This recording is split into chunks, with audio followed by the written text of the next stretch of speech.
Tip of the Week. I'm Brian with Alpha Training.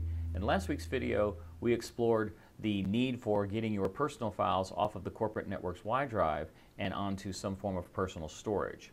So what I'd like to do this week is explore in a little more detail the different kinds of hardware that we can use to accomplish this, give you some examples on where the folders are on the Y drive, what folders names to look for, what file types to look for, how to determine the size of those files and how much capacity you're going to need for that offline storage, and then give you the proper techniques for actually moving the data from one location to another as opposed to accidentally copying the data and thinking you got it off of the Y drive but you really left it behind. So let's get started. So let's talk about hardware. We have to have something that we can put the files onto once we get them off of the corporate network. Now last week I said that one of the options was the computer desktop. Now the desktop is actually just a special folder on your C drive which is on the local computer. So if you find the files on the network and you move them over to the C drive, you are in effect getting them off of the Y drive. The problem with that is if you have a whole lot of files out on the Y drive and you copy them to your desktop, then you just have transferred one problem onto another. You run the risk that if you put enough files on the desktop, then if you fill up your C drive or get close to filling up your C drive, then your computer is going to start doing all sorts of flaky things. So really the best option is some sort of offline storage. So if you only have a few files, doesn't take a lot of space, the desktop is perfectly acceptable. But if you have a lot of files, and we're talking the big ones like the videos, the music files, you really don't want to put those on the desktop. You really should get them onto some sort of offline storage. Well, the most popular kind of offline storage is a USB thumb drive. The thumb drive is going to come in capacities anywhere from 4 gigabytes all the way up to 64 gigabytes. They're larger, but for most people that's going to be about the range. These are easily purchased at Walmart, Target, any office supply store, any computer store, and they're relatively inexpensive. I would say that you could probably get an 8 gigabyte memory stick for about $15. The 64 gigabyte memory sticks you might pay maybe in the $30 to $45 range. But these are going to hold a lot of files. And for a lot of people, 32 gig, 16 gig will probably hold everything that you have. Now I'm going to show you later how to know exactly the capacity that you want, but I'm going to guess that once you go out and do your search, you're going to find that one of these is probably going to do the trick. Well, what if you have so many files that they won't fit on a 32, a 64, or even say 128 gigabyte memory stick? Well, in that case, that's where this comes into play. This is an external hard drive. It's just like the hard drive that's inside your computer, except it's a little smaller, but it functions the same way. The capacities on these are going to range anywhere from 250 gigabytes all the way up to a terabyte, which is 1,000 gigabytes. The connection for both the external hard drive and the USB hard drive is the same kind of connection. It's just a USB connector. And you will plug this into any available USB port on your computer, and the drive will show up in the My Computer section as just another drive letter. So what we want to do now is we want to plug in one of these USB devices into the computer. Let's start off first by double-clicking on the computer icon on our desktop, and this will give us a layout of all the different storage devices that we have access to. You can see that we have in the hard drive section, I have a C drive, I have a D drive. These are actual physical drives that are in the computer. I also have an E drive, which is the DVD drive that's on the laptop. And then I have a few network locations, such as I have an S drive, I have a W drive, and then I have the Y drive, which is the drive that we're really going to be focusing on. Well, if I take my USB memory stick and I plug it into an available USB port, I'll give it a few seconds to think about what I've just done, and then it will pop up in the computer section under the removable storage area. Now every drive has to get a letter. The letter is really irrelevant. In this case, my 8 gigabyte USB memory stick got the letter F. Now this is a brand new memory stick. I don't have anything on it, so I can look at the little bar chart here and I can see that it appears to be completely free. But if you really want to know exactly how much space you have on the device, you can right-click on the device and choose Properties, and then it will give you this little bar chart showing you the used versus free space. Well, if I were to take the USB memory stick out and plug in the USB hard drive, that will then appear in the hard drive section. So again, the letter that it assigns is somewhat arbitrary, but in this case it also got the letter F. Now in this one, I've been using this hard drive for a while, so it appears I've used about 60 to 70% of the space. I can tell that by that little graphic. But if I really want to know exactly how much space I have available to know if the files I'm going to copy off of Y are going to fit, I can right-click on that drive, go to Properties, and then again look at this bar chart. So it looks like I have about 343 gigabytes worth of available space. So now we want to start looking for folders that are going to hold the files that we need to copy off of the network. Now in the case of my personal folder, it has my login name here. This is the Y drive.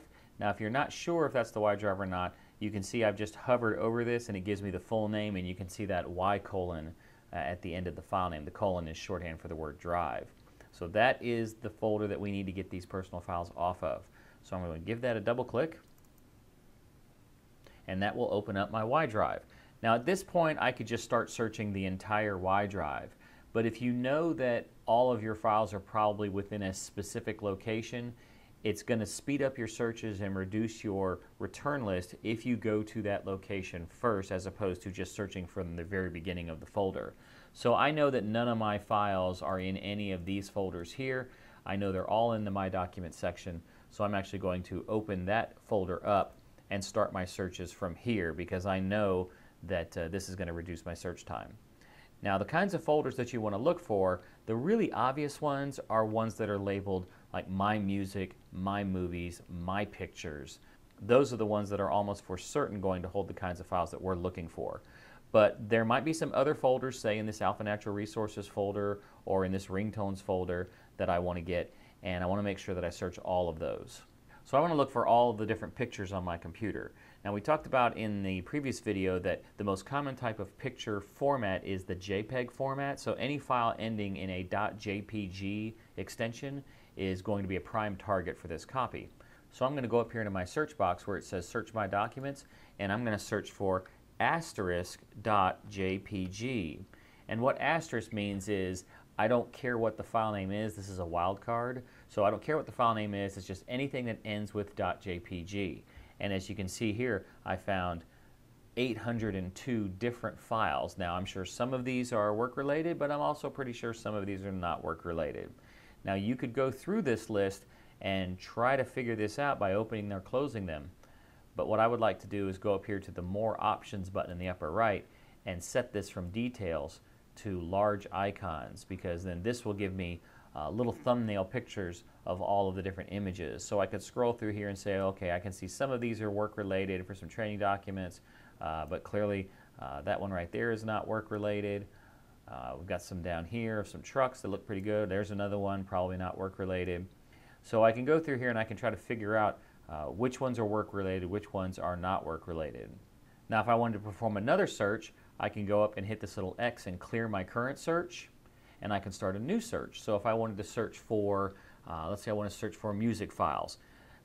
One of the more popular formats for music is .mp3. So if I do *.mp3, and now it's coming up with all these different types of MP3 files that it's discovered. So again, some of these might be work-related, but I'm guessing most of them probably are not. And then finally, if I wanted to look for a video, a very popular video format is .mp4. So if I do a search for *.mp4, let the computer look through the system, and then again it's going to come back with one of these very similar type of searches. Now if you don't want to wait for it to actually open up every little file and give you these previews, you can just put yourself back into the Details view, and that will just give you this one long linear list. Well, what if you're almost dead certain that all of your data is in the My Music folder or the My Pictures folder or the My Movies folder? So if I were to go into My Movies and I can say, okay, these are all my home videos, I need to get all of these off of the computer. Here are all my songs, I need to get these off of the computer. All of my pictures, I need to back up all this data. If I want to know the size of all of those pictures, you could go into the pictures and select all of the pictures, and one of the ways you could do that is to click one time on any picture and then do a Control-A, and then if you right-click on any selected picture, just like we saw the file size for the hard drive, I can go to Properties and I can see the size of all the selected pictures. So all these pictures are going to take 62 megabytes, which is actually a very small amount of space compared to the gigabytes of data that I have available. So instead of going in here, selecting all these files, and then looking at the properties, I could just as easily have done that from the Pictures folder. I could have right-clicked on My Pictures and said Properties, and it will give me the exact same information. So it saves a little step if you just look at the size of the folder itself. So like in the case of the My Music folder, if I were to do a right-click Properties on that, and it will tell me that I have 688 megabytes. So this is a little over a half a gigabyte worth of data. Same thing for the My Movies folder. If I right-click on that and go to Properties, I can see that I have about a little over 400 megabytes worth of data. Well, what if I want to know the capacity of all three of those folders? Well, I can click on the first folder, hold down my Control key, and click on every other folder, just one click each. And once I have all those folders selected, if I put my arrow on any of the highlighted area and do a right-click Properties, I can get the grand total of the size of all of those folders. So My Movies, My Music, My Pictures, it's going to be a little over a gigabyte worth of data. So that 8 gigabyte memory stick is going to be plenty large enough to hold all of this information. Now that we've located the files that need to be migrated off of the network's Y drive, now comes the actual act of moving them from the Y drive to that USB memory stick or the USB hard drive. The technique that I like to use is to open up two different windows. One window is going to show me the files that need to be moved, and the other window is going to show me the destination, which is the USB memory stick. So the first thing I'm going to do is I'm going to go up and I'm going to double click on Computer. That's going to open up the My Computer window, and I'm going to go to my Y drive, and then I'm going to go to the My Documents folder, and that's where I located the My Music, the My Pictures, and the My Movies folder.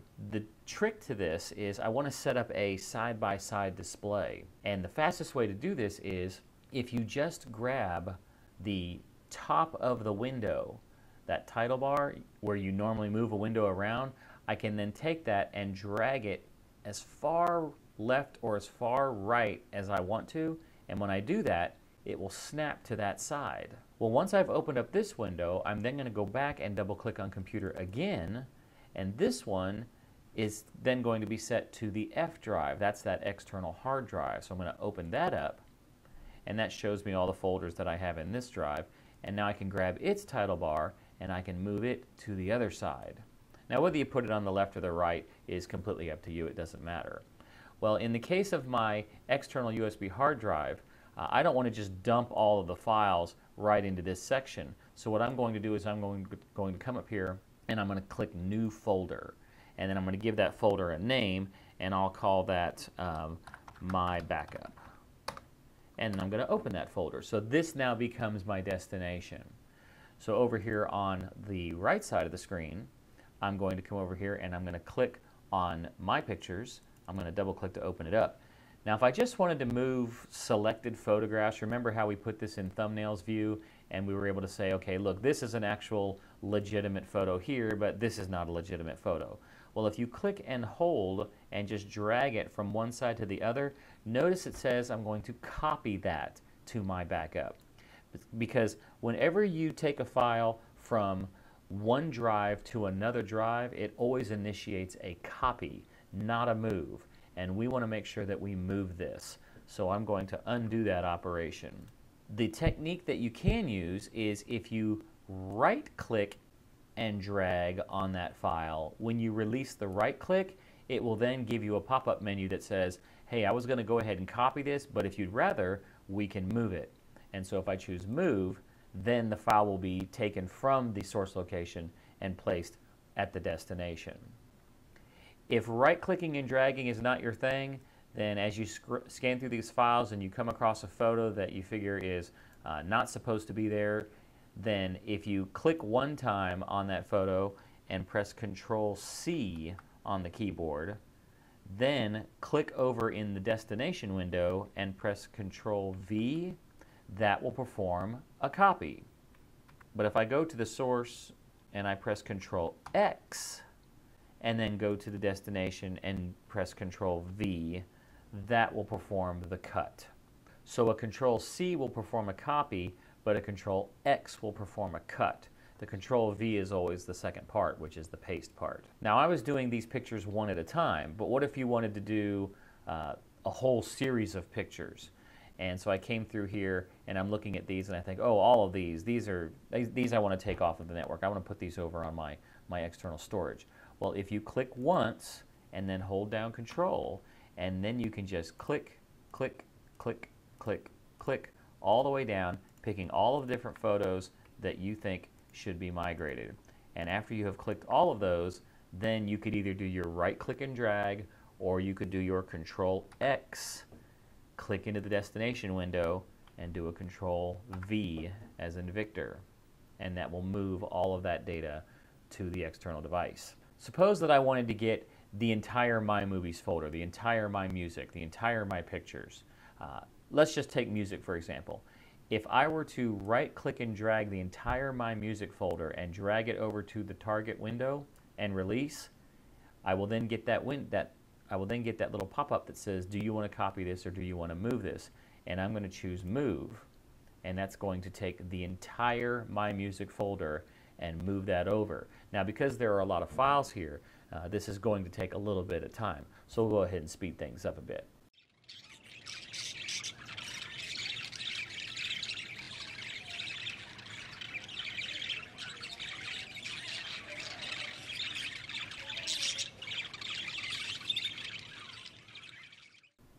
Well, it looks like things are about to wind down, and there is that entire My Music folder, and notice it no longer exists over here on the right side of the screen. So if I want to take the pictures, I want all of them, I can just click on that, do a Control X, come over here to the destination, do a Control V, and just relocate all those pictures to the other side. So it's your choice whether you go in, move them one at a time, move a handful at a time, or just go get the entire folder and just move it from the source to the destination. So to recap, purchase yourself a USB memory stick or an external USB hard drive, plug it into the computer, go to the My Computer icon on your desktop, find the Y drive, then locate either the files or the folders that you want to move from the Y drive to that external USB device. Either do a right-click drag and drop from the source to the destination, or do the Control X, Control V key combination. And if you have any trouble doing this or locating those files, you can either give the support desk a call or create a help desk ticket by clicking the IT self-service button in the upper right-hand corner of AlphaNet. Have a nice day.